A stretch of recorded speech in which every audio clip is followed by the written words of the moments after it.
যুদ্ধের ২৯তম দিনে হঠাৎ করেই নতুন এক খেলোয়াড় ঢুকে পড়ল মাঠে। ইয়েমেনের হুথি গোষ্ঠী সরাসরি মিসাইল ছুড়ে দিল ইসরায়েলের দিকে। একদিকে স্ট্রেট অফ হরমুজ, অন্যদিকে বাব আল মান্দাব। দুটোই যদি বন্ধ হয়ে যায় তাহলে কি পুরো পৃথিবী থেমে যাবে? আজকের ভিডিওটা শেষ পর্যন্ত দেখুন, কারণ এই যুদ্ধ এখন শুধু যুদ্ধ না, এটা পুরো বিশ্বের অর্থনীতি খেলা। আসসালামু আলাইকুম, আপনারা দেখছেন হেডলাইন বাংলা, যেখানে আমরা বিশ্ব রাজনীতির সবচেয়ে জটিল বিষয়গুলো সহজভাবে তুলে ধরি।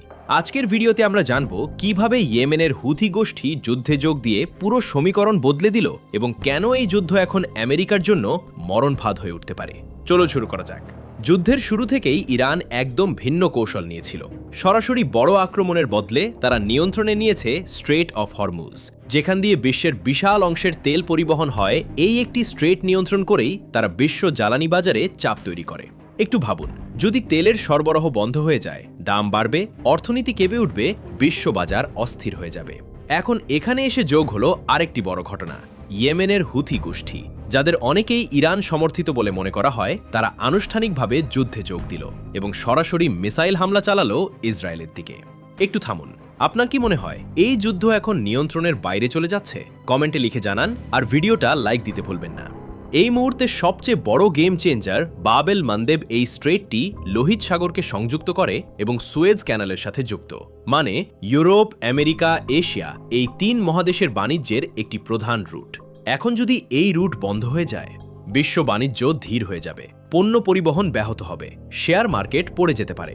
এই কারণেই অনেক বিশ্লেষক বলছেন হুথির যুদ্ধে যোগদান সমান গেম চেঞ্জার। আপনার কি মনে হয় এই রুট বন্ধ হলে সবচেয়ে বেশি ক্ষতি কার হবে? কমেন্টে লিখুন। USA, Europe and Asia. ইরানের কৌশলটা এখানে খুব স্পষ্ট।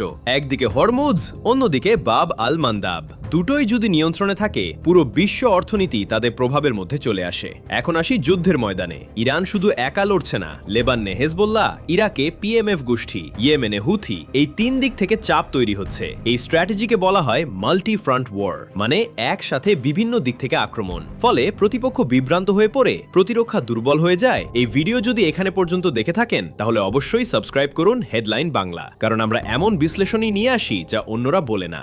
এখন সবচেয়ে বড় সমস্যায় পড়েছে ইউনাইটেড স্টেটস, কারণ তারা পরিকল্পনা করছিল স্থলযুদ্ধ, কিন্তু তার আগেই পরিস্থিতি জটিল হয়ে গেছে। একদিকে জ্বালানি সংকট, অন্যদিকে বাণিজ্য রুট বন্ধ।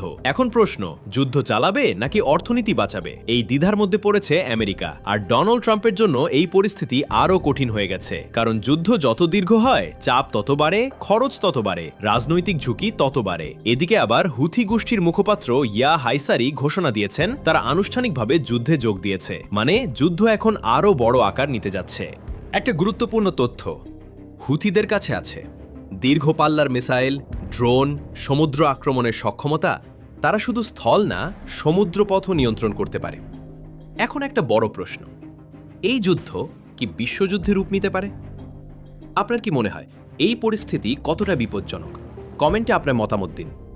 একটা জিনিস পরিষ্কার হয়ে গেছে, এই যুদ্ধ শুধু ইসরায়েল বনাম ইরান না, এটা পুরো অঞ্চলের যুদ্ধ, এবং এর প্রভাব জ্বালানি, বাণিজ্য, অর্থনীতি সবকিছুর উপর পড়বে। যুদ্ধ এখন আর শুধু বন্দুক বা মিসাইলের না, এটা অর্থনীতি, কৌশল আর ভূ রাজনীতির খেলা। আজকের ভিডিও থেকে একটা জিনিস পরিষ্কার, যে দেশ রুট নিয়ন্ত্রণ করে সেই আসল শক্তি। ধন্যবাদ ভিডিওটি দেখার জন্য। আমি আবার আসব নতুন বিশ্লেষণ নিয়ে। ততক্ষণ পর্যন্ত সত্যের সাথে থাকুন, দেখতে থাকুন হেডলাইন বাংলা।